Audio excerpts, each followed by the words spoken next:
கர்த்தருக்கு ஸ்தோத்திரம்.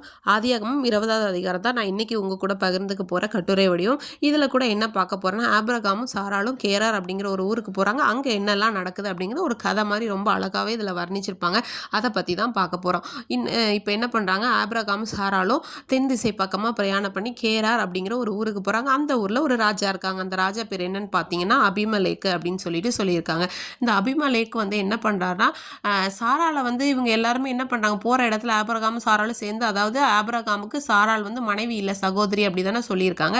அதே மாதிரி சகோதரின்னு சொன்னதுனால இந்த அபிமெலேக்கு என்ன பண்ணாங்கன்னா, அவங்க வீட்டுக்கு அந்த ராஜா அரண்மனைக்கு கூப்பிட்டுருக்காங்க. அன்னைக்கு இரவு என்ன பண்றாங்க, ஈசப்பா அவங்க கனவுல தோண்டி சொல்றாங்க, நீ உன் வீட்டுக்கு அழைப்பு இருக்க ஸ்திரீ நிமித்தம் என்ன பண்ண போற, நீ செத்து போக போற, நீ உடனே அவனை அனுப்பிவிடு, ஏன்னா அவன் இன்னொருத்தவங்களோட மனைவின்னு சொன்னோன்னே ராஜாவுக்கு ஒரு பயங்கரமான அதிர்ச்சி.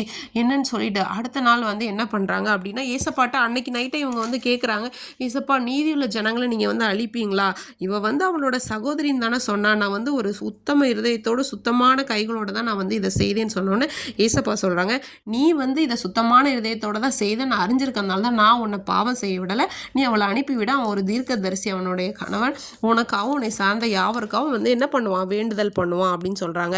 அபிமெலேக்கு காலையிலே என்ன பண்ணுறாங்க, எழும்பி ரொம்ப பயந்து எல்லா விஷயத்தையும் சொல்கிறாங்க கூட இருக்கவங்க கிட்ட, அவங்களும் பயப்படுறாங்க. உடனே ஆபிரகாமை கூப்பிட்டு விடுறாங்க, நீ எங்களுக்கு என்ன காரியம் பண்ண பார்த்த, இப்போ நீ இப்படி ஒரு பாவத்தை நான் பண்ணியிருந்தேன் அப்படின்னா அது என் மேலேயும் என் ராஜ்யத்தின் மேலேயும் அது அப்படியே இருந்திருக்குல்ல, நீ அப்படி சகோதரின்னு சொல்கிற அளவுக்கு என்ன நடந்தது, ஏன் இப்படி எங்ககிட்ட மறைச்சுன்னு கேள்வி கேட்டிருப்பாங்கன்னு நான் நினைக்கிறேன். அதில் அப்படின்னு கொடுத்துருக்கு பைபிளில்.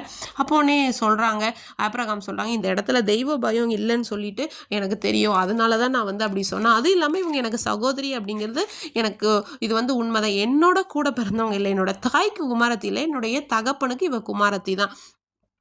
அந்த காலங்களில் பொதுவாக அந்த அப்பாவுடைய தம்பி, அண்ணன் அந்த மாதிரிப்பட்ட உறவுகளுடைய அவங்களுடைய பெண்களை வந்து திருமணம் கொள்வது வந்து இருந்தது அப்படிங்கிறது மாதிரி நானும் கேள்விப்பட்டிருக்கேன்.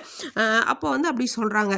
சொன்னதுக்கப்புறம் என்ன பண்ணுறாங்கன்னா, நான் வந்து தேசாந்திரியாக வந்து என்ன பண்ணுறேன், திரியிற மாதிரி இருக்குது என்னோட ஒவ்வொரு இப்போ நம்ம நிறைய பார்த்துருப்போம், ஆபிரகாம் அங்கே பிரயாணம் பண்ணார், இங்கே போனார், இங்கே வந்தார், இந்த மாதிரி சூழ்நிலை இருந்ததுனால எனக்கு தயை கிடைக்கணும், நான் அப்படி அவளை வந்து சொல்லியிருந்தேன்னு சொன்னோன்னே, அப்புறம் அபிமெலேக்கு என்ன பண்ணுறாரு, ஆடு மாடு வேலைக்காரங்க எல்லாத்தையும் கொடுத்து, நீ இந்த தேசம் எல்லாமே உனக்கு முன்பாக இருக்குது, உன் பார்வைக்கு எந்த இடம் உனக்கு பிடிச்சிருக்கோ அதில் வந்து நீ இரு அப்படின்னு சொல்லிட்டு சொல்கிறாங்க.